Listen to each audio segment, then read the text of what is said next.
and it was not underlining the whole thing. So if you clicked on it, it wouldn't open. So you had to copy and paste it, and I didn't catch that. Okay. But sorry about that. Awesome. So let's get about it.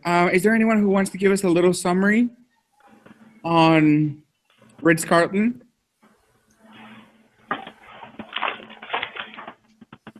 I could do it. Okay, So, thanks, Sam. We start the case study off by talking about James McBride and how he's opening up this new Ritz Carlton Washington D.C. I could do it. Okay, So thanks, he's Sam. having we start the. Someone's echoing. I don't know. Okay. So they open up this new Ritz Carlton, and then it goes to the history about how it started over in Europe, came over to America. It was bought by Marriott International. Let's see here. It talks about the Millennium Partners overview. Millennium Partners, they're the people who basically own the entire building, and they're Yeah. having the Ritz Carlton be the hotel managers. And it talks about their business model of what they do with guests, what kind of guests they try to attract. It says in here that the biggest ones they try and attract are the events because that's guaranteed stays. Exactly. Quality control, big part for them for the Ritz Carlton is that they have better service than anyone because they don't just offer fancy stuff and nice rooms, but it's the service that really counts. Exactly. They focus on service primarily. Yeah. Awesome. And then there's other stuff. Talk about how they train them, how they hire everyone, and then at the very end, it's talking about how James McBride is having a dilemma with Millennium Partners because they want to change their 7-day opening process. Yeah. Awesome. And usually he just ignore it, but they've put $7 million into the company. 70 million. 70 million. 700 million. Bigger number. No, that's a large amount. Okay, so yeah, it's really interesting, and we'll dive a little more into why this new type of hotel was a challenge and the main idea behind their competitive advantage. What is there anyone who wants to talk a little bit about what is competitive advantage? What is their competitive advantage? Or just in general? Whatever you can offer best or better than somebody else. Than somebody else. Exactly. So for the Ritz-Carlton Hotel, for the Ritz-Carlton chain, the brand, what is their competitive advantage? The way they treat their employees and focusing on service rather than just making money. Exactly. I like that you bring up the human resources part because I think as you can look a lot into how they treat their guests. Many hotels, but not many of them focus equally on how they treat their human resources and their employees. That's really interesting. It's evident in their golden standard, whatnot, when they said, "We serve our ladies and gentlemen, serve ladies and gentlemen." Exactly. Yeah. Yeah. So ultimately, their goal is right. They serve equally their customers, but they try to reflect that in how they treat employees as well. And you can see it through their personal recruitment and everything. We have that whole section that we'll dive into. Some of the challenges that came down into it. Basically, those last 7 days. What other things do you feel are part of the competitive advantage for them?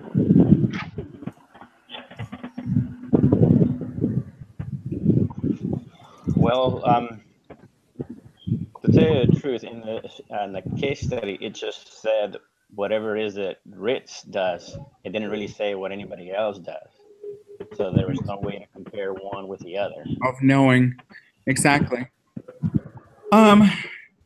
So I think and I agree. I was actually reading. That was one of the challenges I had while I was reading the group discussion, and I was like, well, it focuses mostly on Ritz Carlton, but I think if you compare it, right, I mean, to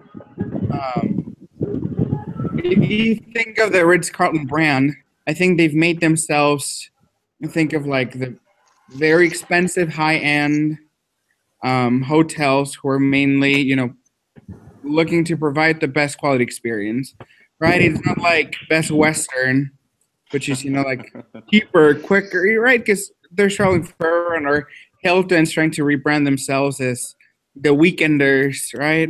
It's kind of this hotel that you really like, but it's more like for the weekend, and you can afford it over the weekend. And Ritz Carlton, especially back then, it was the service you just provided was first. I love this. I'm gonna read this.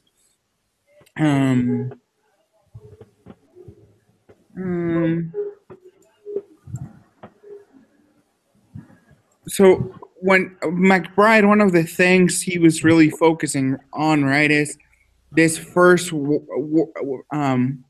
that first class service. That idea that we have, of first class on an airplane, first class in hotels. That service should be a lot of, one of the main things. And if we look at the case, right, one of their main issues, or what were some of the main issues that they're facing in those last 7 days before the opening? Well, Not in enough those, time. Yeah. Oh, sorry. Go ahead. Hello.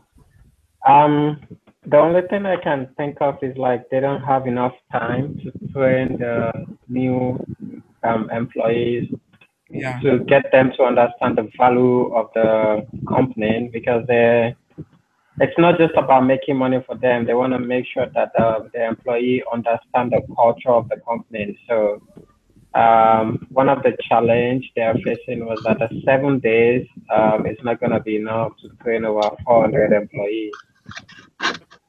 Exactly. Well, that's what the investor thought. I mean, this is something that Carlton Hotels has done many times.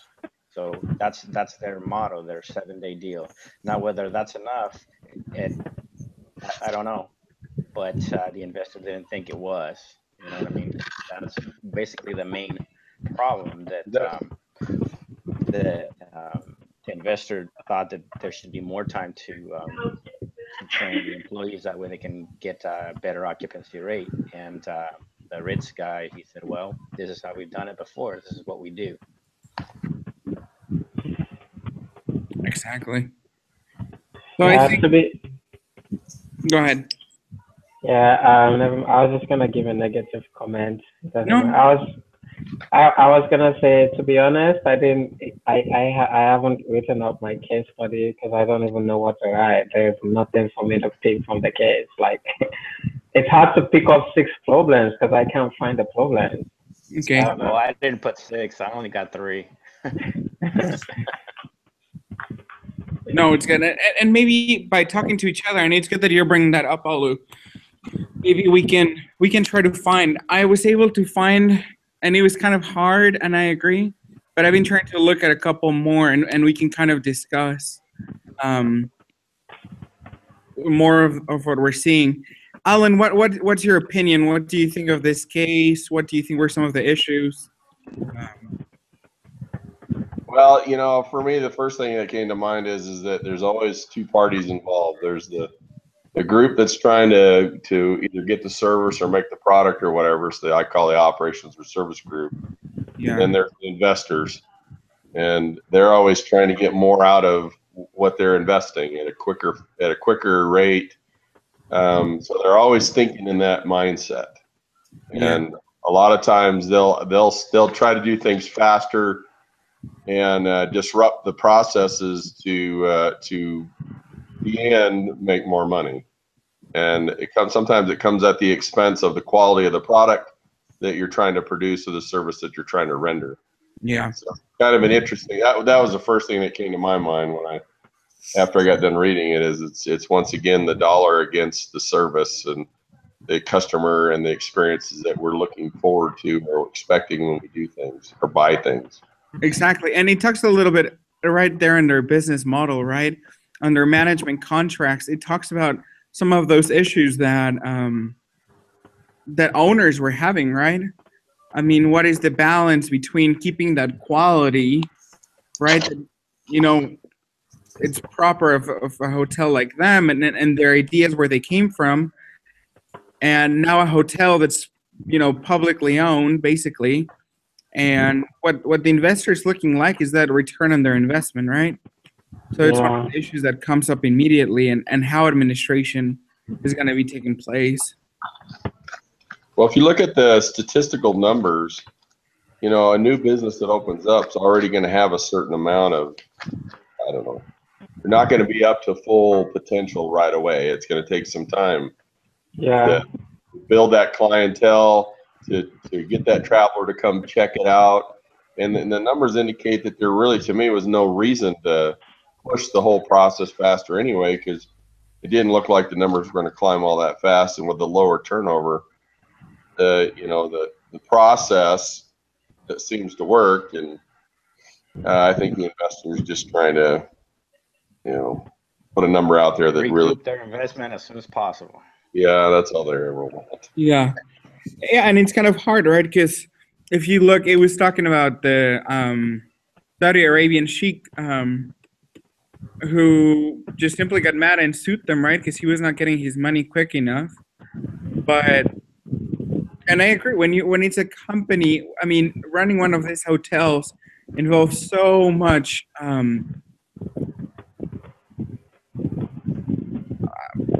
the cash flow necessary, right, to keep it going is such that it's hard to get that return on your investment very quickly. But yeah, I think that's one of the main challenges. So we can look at those financial challenges, right? That what is the role of the owners versus what is the role of management, and do the owners understand, right? And one of my problems came back to culture versus profitability, right? Is the Ritz Carlton business model, their idea behind how they're run, profitable at the end or not? Does it require to make trimmings on some of their overhead costs and everything? But that's kind of hard. If you look about it, another issue that I found is technology versus capital versus labor, right? What are some of the issues that Ritz Carlton has on the matter? What's like Ritz Carlton idea on how to run their companies? And well, I talked about the guy who's saying he wants to have the whole hotel run by a ham sandwich. I cannot hear you anymore, Adam. Oh, how about now? Yes. Are you talking about when the guy was saying he wants the hotel to be run on a ham sandwich? Yeah, that's what. That part too, yeah. And also, yeah. No, we're going. No. Go ahead. I was just gonna say he wants to be able to computerize everything and make it much more efficient instead of having to train and do all and have actual people welcome them every day. Well, remember that in the case, it mentions that the money is spent on people is not very high. At least it wasn't on the training. So they had plenty of money extra to do more training if it needed be. So I don't think they're spending a lot of money on that, if that's, you know what I mean? So, yeah, it's kind of interesting. It's like they have the intention, but not the actual, yeah. I kind of glossed over the technical piece. There's a couple articles that I'd read that, you know, that talks about how using automation removes the variability of people, and so there's less chance of screwing something up, you know, where people dealing with people cause problems. But I didn't, you know, when I went back through and thought about it with this model, I don't think that's what the Ritz-Carlton wants. I think that Ritz-Carlton wants people interaction. They want this to be a great experience for somebody. They don't want to get it so automated and computerized that they lose that personality factor that helps set the stage for the interactions with people, where they can say yes sir and no sir, and treat them like gentlemen and respect each other and have that kind of a relationship. So I kind of left the automation one alone. I said, there's not enough information really to make a call on it, but I don't see that something that you really want to do. I think they want to keep it more on a people versus people doing the right things. Yeah, they want ladies and gentlemen. Exactly. That's what I wanted to bring up. Yeah. Butlers. Yeah, if you read here, I really like this quote. We respect our employees. The issue of respect is a philosophical issue that is driven by our leadership. You have to have a passion for people. If you have an accounting approach to human resources, then you're bound to fail. If you look at an employee and say his full-time equivalent, he's an FTE, he's in 8 hours of labor, I think that's immoral. An employee is a human being who doesn't only fulfill a function, but should also have a purpose. So a successful business is one that is capable of enlisting an employee, not only for his muscles and his labor, but also for his brain, his heart, and his soul.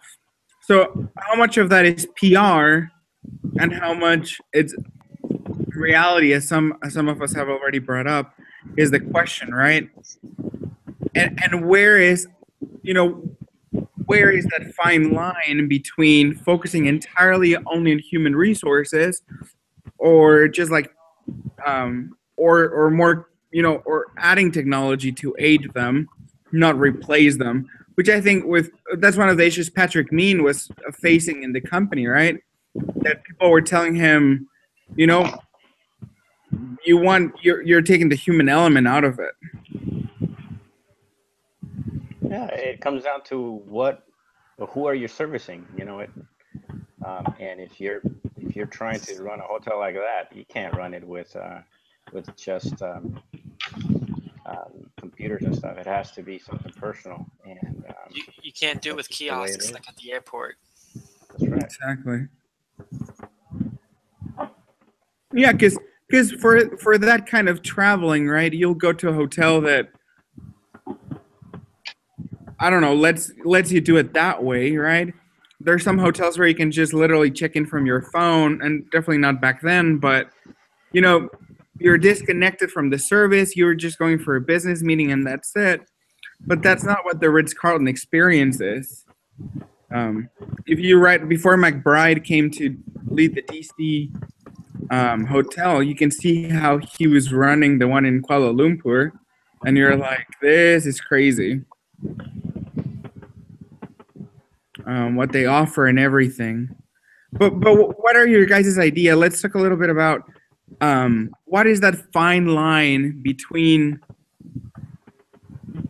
adding technology, or to what point do you add the technology, and how do you train employees to make sure you keep both? And also, what issues do we see, maybe not only with technology, but what other issues do we see with the employees? Are they trained as they're expected to be? I think as far as technology goes, you need to make it to where it's aiding the employees, not aiding the guests. Yeah. So we should make it to be able to make the job for the employee easier so that they can better help the guest. Like make sure all the computers are running well, make sure it's easily navigationable, all that, so that they're not getting flustered, or they're not, because of the technology, they're not able to give good service. Okay. So still try to aid and use that technology for the service of the client, and simple enough. But what other issues do we see and we observe? I mean, just from the case, that what other issues are they facing regarding their labor force? They need to instill their vision into them. Okay, so, and what's the challenge with doing that? Because it's hard to make someone passionate about something. It's hard to make someone to choose to follow what your vision. Yeah. Well, that's why they have screeners. So, you just have to find the right people, and they will do that. It's just finding them. as far as the case study goes, 7 days doesn't seem like very much, but you have to take into consideration how long it takes to build the hotel. And you know, the investors that want more time. But if you do that, you know, that means you have to bring in earlier. But is the hotel going to be ready for them? I've worked on some projects and I managed a bunch of them that had to be done at a certain time. And trust me, when it gets to the last week, you have people everywhere trying to finish. And then you throw everybody in there, the owners trying to move in and stuff like that. It's chaos. So I don't, you know, just having those 5 days, I bet that's just all they can get. Yeah. No, I agree. I definitely agree. Olu, what other issues are you seeing beyond? And I know it's hard and that's what I'm trying to bring up here. Okay, what other issues are we observing? Kind of like help. Yeah, so this is more like a potential problem that could arise in the future. Yeah. It says somewhere in the reading that in the hotel business, you have to have your game at 99% and it's stressful.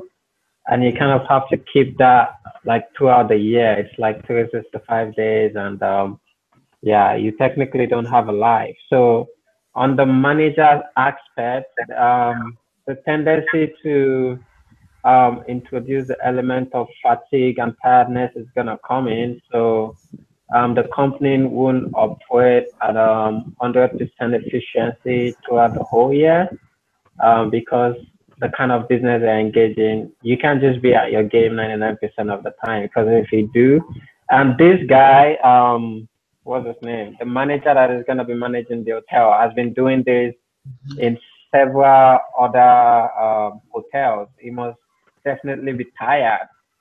So bringing him here again, even though he's experienced, but I just see him getting tired pretty quick. On the very soon, he's just gonna be tired because he's been doing this for long, and it's something that definitely makes you tired. Yeah. No. It is. I definitely agree with that. All that. The way it's set up and everything, and you're right. I mean, the return on that, what these people are making, I think, and I agree that it's one of the issues where I don't know if you agree or not, but sometimes we're asking too much and paying too little. When I mean, reading through the case and just looking at what hotel employees are required, we're like, are they getting paid, for everything that they're trying to do and that they're doing? And with the salaries that they have, I mean, why would you even have the desire to carry out all those responsibilities? I think that's one of the challenges. So let me kind of bring a summary in of things that we've been saying and bring it together. So one of the issues we see is that there is this discrepancy between company philosophy and investors' goals. We kind of see that issue from the beginning. Then we have this issue between administrative issues, right? What is the role of technology that's going to be played, and the role of training.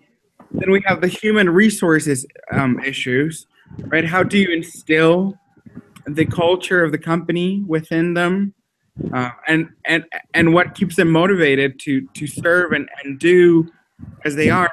A part that I thought really interesting is that working for the Ritz Carlton, at least that one specifically, right? It said it's like getting accepted to Harvard undergraduate. Yeah. So many people applied and so few get in.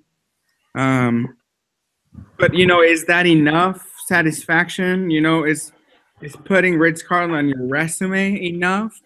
Or what is the end goal for those employees, right? Their philosophy is, we treat everyone great, we treat everyone kindly, and we look at our employees beyond just assets. But are they walking the talk? Are they really carrying out the promises? They are. The CEO is the one that he started as what, somewhere in the kitchen or something like that. Exactly. They very much wanted to identify who's willing to do what and help them get there. So they do invest in their people. And their people. And I agree. And as we go forth, right? I think the main idea is as we go forth, how can you, as they continue to grow and as new investors start to come in and start demanding additional return on investment, how are you going to be able to manage that culture, both of service, but also of helping the employee grow, stay in place? I think that was another issue I talked about on what I wrote. Another one is this whole 7 days to opening. What is your guys' opinion on? Interesting. Before we talk about that, I'm just gonna add that another thing that I see is meeting up to expectation, because it just seems like from the reading, it's been a while since they have a kind of huge hotel like that in DC. So these guys are coming to open, and the stage and the expectation are so hyped up. Like that's what I'm getting from the reading. Like these guys are gonna open, everyone is really looking up to it. So then it creates the problem of meeting up to the expectation that has been created, because it's super hyped up, and then it put pressures on the employee of the hotel to meet up with that expectation. And we all know what pressure can make people do, even if you're good at the game. But because of that added pressure to meet up to the expectation, and the media and everyone that is looking forward to the hotel opening can really make things to go in a negative way. Exactly. No, and matching those expectations, right? I mean, it is going to be the first hotel of the class to open in 10 years. Yeah, in Washington, exactly. D.C. Yeah, I can't find that. It's written in the text anymore. But yeah, when you create an expectation like that, it can go in two ways. Because if people come and they have this mindset in their mind that, yeah, we better find this, and when they don't find it, it's, I mean, it's their start. It can just be the downfall of that business straight up. Yeah. No, and it's really because I'm trying to do some. So out of curiosity, I wanted to see what it costs to stay at the Ritz Carlton in Washington, D.C. Yeah. Holy crap. So it ranges between $368 to $6,950 for the presidential suite. Per night. A night. Well, I ain't staying there. That is crazy. And that's in Washington, D.C. I wonder what the most expensive place is. Yeah, that's It's Washington. not too expensive, but No, that is crazy, and it is because that whole, and honestly, it's not even that pretty from the outside. okay, now I gotta look it up too. I thought it was gonna be more majestuous. I know. I was just curious as we were sitting here talking about, like, what does this look like? What are we spending for a night here? I know, and I think that is one of the biggest challenges, right? Because all this people who come in with an expectation. I want to read a quote that goes along with that from the case. Whoa.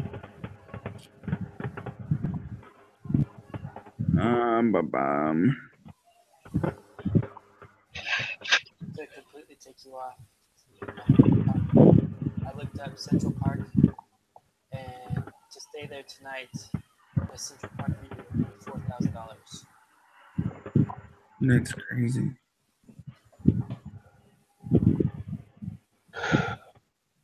Okay, where is this? I thought it was. Okay, it says here. While you're looking that up, I was going to add that, doing these the orientation and then the build up for the opening, the employees are getting a lot of exposure to the culture. I like the idea that there's such a short time distance between getting exposed to the material, doing the role plays, and then actually doing it. Because for me, the longer I'm away from the material that I first learned, the more I forget. And I know they like to go over it and over and over it, but I like the idea that there's such a short time between exposure to the information and actually going out and doing it. And I think that helps ignite that passion that the employees have to do it right, you know, because it is so fresh and new, and you know, and it's just exciting, and you get to apply it right away. And I think that combination is what helps make that 7-day successful. That's and I agree. I also have something I want to mention about that, but I found this other quote that came back.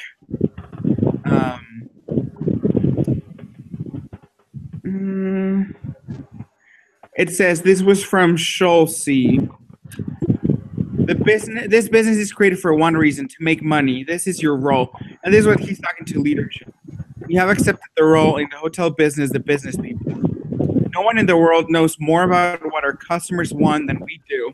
We survey them every 4 weeks. What do these customers want? A clean hotel. I will walk in hotel, see something on the floor, and I see you walking by it. It's incredible, inconceivable for us to know what customers want and not to do it. We still only deliver 92% of customers who are satisfied. That gives us an occupancy rate of 80%. Why not celebrate? Only 8% are not satisfied. Of those 2% to 3% want things we cannot do, or things that if we did them would dissatisfy all the other customers. But 5% represent satisfaction that we want. Those 5 are dissatisfied because of stupid, pathetic defects that are repeating. That 5% translates into 200,000 dissatisfied customers. This is an army attacking us, saying that we're not good. If we satisfied this 5% within 3 years, we'd run at 88% occupancy. What does 88% mean in dollars? $300 million to the bottom line. We're leaving $300 million on the table because of 5% defects. That was a very powerful thing for me. Because you would think sometimes, right, once we've solved, right, we're satisfying 92% of them. The other 8% are whiners, right? Yeah. $300 million of things that could be solvable. So that's another part that I was actually talking about. You know, what's the difference? Why, if they're so aware, are we not doing it? So including that as part of the training and everything. But well, they probably are including that in the training. That's how you use data to drive behavior, to change a person's mind from the way that they think right now to some new vision. You use data, and that's a powerful tool right there to help employees understand why picking up that little piece of floor is the difference between, you know, success that they enjoy and just their average hotel down the street. That makes sense. Yeah, and we come back right to using that data and how is it going to be driving the decisions. So having those two elements working together, and the walking the talk. Well, from my experience in manufacturing, if you want to make change, if you want to help somebody understand what they're doing at that time and how it's going to affect the bottom line of production output or whatever. Yeah. The data trail, you have an existing framework of data, and you implement some process, and you see if the data moves in the direction you're hoping it would. And as it does, that changes people's mind about why they're doing it. Then they start doing it because they want to, not because you're telling them they have to. And that's what you're trying to get. You're trying to empower the people to do something when you're not there the way that you know will be most successful, whether it's in operations or services or manufacturing or whatever. That's how data drives behavior. It helps show the why behind what you're doing. Exactly. Give me 1 second. We were saying how this can help people want to do it. How come he said this only to the leaders and not to everyone? Yeah. No. That too. I wouldn't be surprised if they didn't share it with everyone. But Yeah, I think the reason why he did that is because the ones that are on the floor, their main job is to make sure that the customers are happy. That's what they do. Maybe the management is to make sure that they find reasons, how to better the service. So they have two different areas that they need to take care of. to be looking at. Yeah, that's a good point, Carlos. They probably have somebody who cleans up, so their job is to make sure that they focus on the customer while he finds somebody to go clean that up. So they're not taking their eye off the ball. Is that what you're trying to make Exactly. apply, Carlos? Yeah. Yeah, I would agree with that. Yep. No, and I think that comes down to the question of, are those 7-day training? I mean, we're talking about what should be presenting in these trainings and who gets what part of the training and why not. I think the question goes down, do you think, and that's what I want to close tonight with, is are the 7-day trainings long enough? And what would be the pros of prolonging them versus the cons?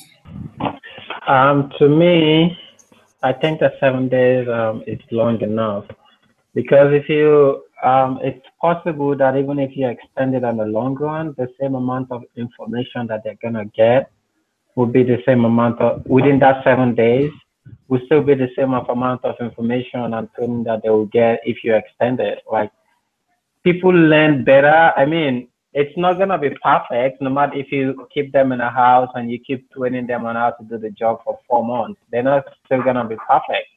People learn better on the job. So it's best that I really expose them to the real thing and then they learn from there. So there is this risk of experimenting with customers, but on the long run, everything is an experiment. Every new business is an experiment because when you just keep training people a bunch of theories and values over and over and over and over, on the long run, they are only going to be able to retain little of that information. So my guess is whatever they will retain in that 7 days will still be the same that they will retain even if you train them for 3 months. Interesting. No, I agree. There is a lot of value in that on-hands experience, like Alan was mentioning earlier too. Well, I think from the 7-day standpoint, if they're gonna try to do more, they're gonna have to have more people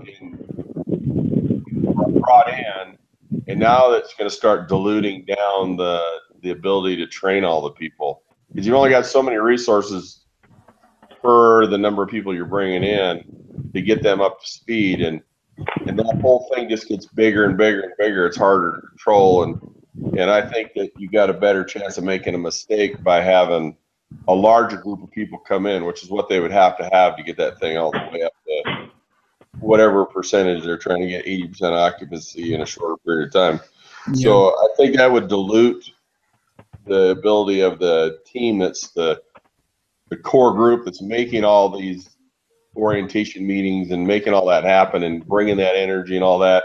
There's only so many of them, and you can only do so much. And the more you ask of them, the more diluted the product, and I think you're more apt to make a mistake. So, I mean, that's kind of what my take on it is. That is true as well. Keep it 7 days, keep it manageable, and don't try to.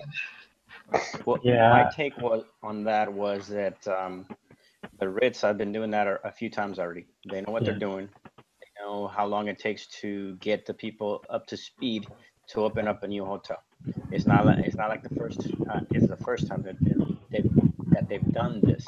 So the people that want it different, it's the investors. So they sign a contract with the Carlton to take care of the business and allow them to do that, since that's what they do.